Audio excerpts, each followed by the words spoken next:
नमस्कार दोस्तों, मैं रामजी सांगवान एडवोकेट अपने YouTube channel Sangwan law study में आपका स्वागत करता हूं। आज हम बात करते हैं एग्रीकल्चर लैंड का बंटवारा किस प्रकार करें।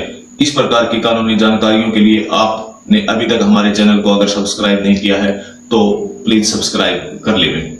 आज हम बात करते हैं एग्रीकल्चर लैंड का बंटवारा किस प्रकार कराएं। कई दफा दोस्तों क्या होता है कि अगर एक खेवट में काफी हिस्सेदार होते हैं तो उनके बीच कब्जा व कास्ट बारे काफी डिस्प्यूट रहते हैं। कई बार एक हिस्सेदार ने अपनी कास्ता भूमि को कृषि योग्य बनाया है, उस पर दूसरा हिस्सेदार कब्जा करने की कोशिश करता है और उस हिस्सेदार से वो जमीन छीन ली जाती है। या कई दफा किसी हिस्सेदार को उसके हिस्से से कम अराजी कास्ट करने दी जाती है और वो अपनी हिस्से की अराजी का पूरा फायदा नहीं उठा सकता। और कई दफा सिंचाई से संबंधित भी दिक्कतें आपस में हिस्सेदारान के बीच होती हैं। इसके लिए हिस्सेदारान को अपनी एग्रीकल्चर भूमि का बंटवारा करवाना पड़ता है।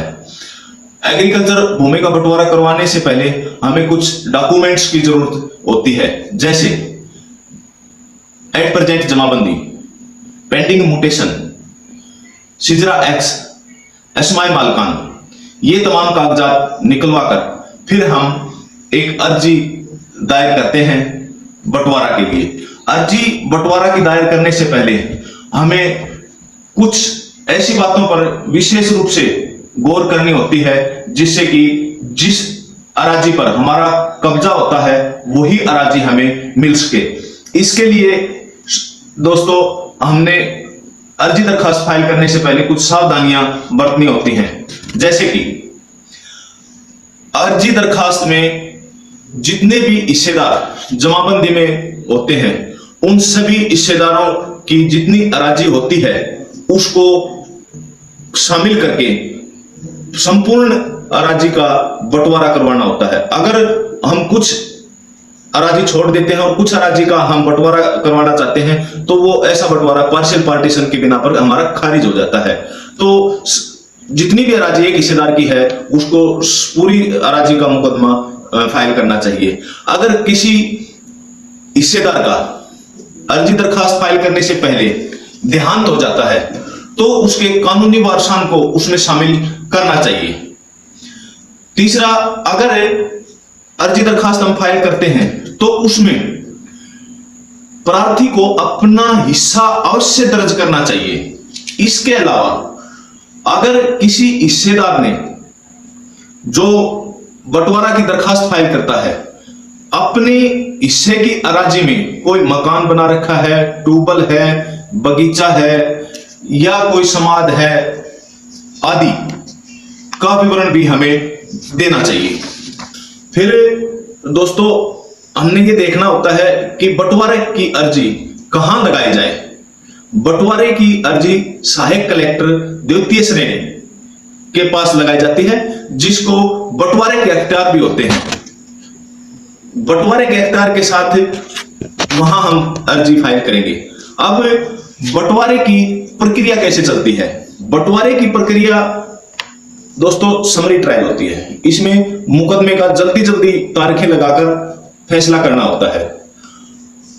अर्जी दरखास्त फाइल करने के बाद उत्तरवादीगण को नोटिस जारी किया जाता है और उस नोटिस के आधार पर उत्तरवादीगण को तहसील कार्यालय में तलब किया जाता है।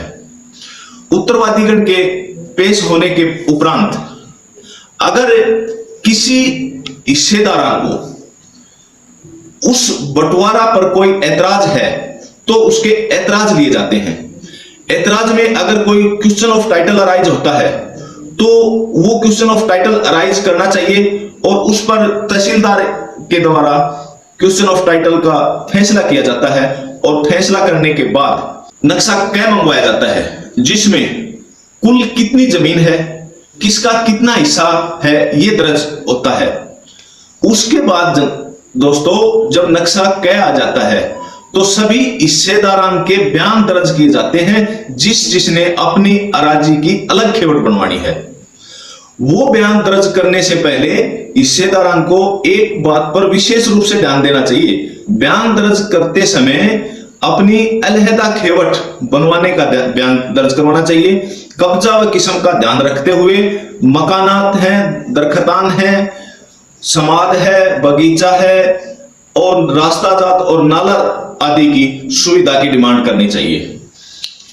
ये बयान दर्ज होने के बाद तजवीज तरीका तकसीम यानी कि मोड ऑफ पार्टीशन तैयार किया जाता है। मोड ऑफ पार्टीशन या बंटवारा किस प्रकार किया जाएगा, कितनी खेवटें बनेगी, किस प्रकार की जमीन दी जाएगी, किस हिस्सेदार को कहां जमीन दी जाएगी, इसका पूर्ण विवरण मोड ऑफ पार्टीशन में दिया जाता है। मोड ऑफ पार्टीशन अगर हमारे बयान या हमारे ऐतराज या हमारी दरखास्त के अकॉर्डिंग नहीं दिए गए हैं तो आप उस पर ऐतराज भी कर सकते हैं।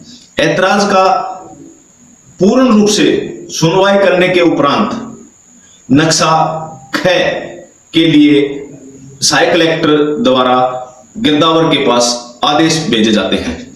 नक्शा ख बनवाने से पहले हिस्सेदारान को विशेष रूप से ध्यान देना चाहिए कि गिरदावर मौका देखे, अगर मौका देखकर ही नक्शा ख तैयार कराए। जो हिस्सेदार जिस अराजी के ऊपर काबिज है वो उसकी हिस्से अनुसार लगाई जावे और जिस हिस्सेदारान ने कोई मकान बनाया है, ट्यूबवेल बनाया है, बगीचा लगाया है, समाध बनाई है तो वो भी उसी हिस्सेदार को लगनी चाहिए। और अगर नक्शा ख में किसी तरह की खामियां रह जाती हैं तो नक्शा ख फाइल पर आने के उपरांत उस पर ऐतराज भी जाहिर करने चाहिए। ऐतराजों की सुनवाई करके अगर ऐतराज सही होंगे तो उसका तरमीम नक्शा मंगवाया जाएगा।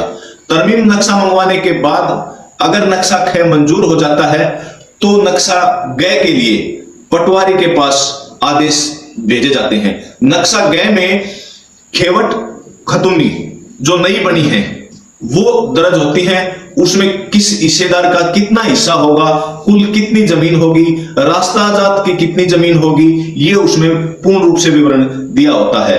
उसके बाद दोस्तों सनद तकसीम जारी कर दी जाती है। सनद तकसीम जारी करने के उपरांत आपकी बंटवारा की प्रक्रिया पूर्ण हो जाती है और बंटवारा फाइनल हो जाता है। सनद तकसीम कंप्लीट होने के बाद एक दरखास्त सहायक कलेक्टर साहब को ही कब्जा कार्रवाई बारे लगाई जाती है। कब्जा कार्रवाई हल्का गिरदावर द्वारा मौके पर जाकर सभी हिस्सेदारान की कब्जा कार्रवाई करवाई जाती है और सभी को अपने अपने हिस्से अनुसार कब्जा दिया जाता है। उसके बाद सनद तकसीम जारी होगी, कब्जा कार्रवाई हो गई, अब उसका इंतकाल दर्ज करवाना होता है। इंतकाल दर्ज होने के बाद रिवेन्यू रिकॉर्ड में बंटवारा का अमल दर्ज कर दिया जाता है। अमल दर्ज होने के बाद सभी हिस्सेदारान की अलग अलग खेवट हो जाती है और इस प्रकार आपका बंटवारा कंप्लीट हो जाता है। दोस्तों हमारे द्वारा बनाई गई वीडियो अगर आपको अच्छी लगी हो तो लाइक करें, कमेंट करें, शेयर करें। अगर किसी को और कोई डाउट है तो वो हमारे फोन नंबर व व्हाट्सएप करके भी हमारे से अपनी कानूनी जानकारी हासिल कर सकता है। धन्यवाद दोस्तों।